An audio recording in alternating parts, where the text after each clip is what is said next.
Market ഉണ്ട്, കണ്ടിമേരി market. ഇടതുവശത്തായി Thiruvithamkoor Devaswom board Vinayaka ക്ഷേത്രം.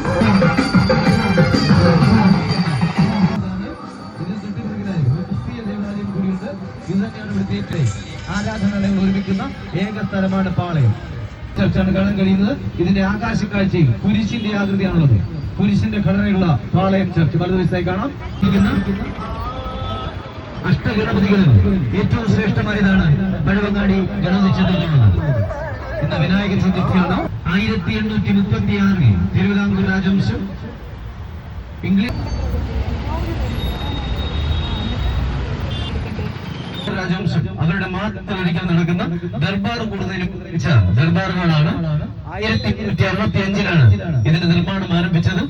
1869 നിർമ്മാണം പൂർത്തിയായ ഈ ദർബാർ ഹാളിന്റെ നിർമ്മാണത്തിന് നേതൃത്വം നൽകിയത് അന്നത്തെ ദിവാനായിരുന്ന മാധവറാവു. അദ്ദേഹത്തിന്റെ പ്രതിമയാണ് തൊട്ടുമുന്നിൽ ഇടതുവശത്തായി കാണാൻ കഴിയുന്നത്.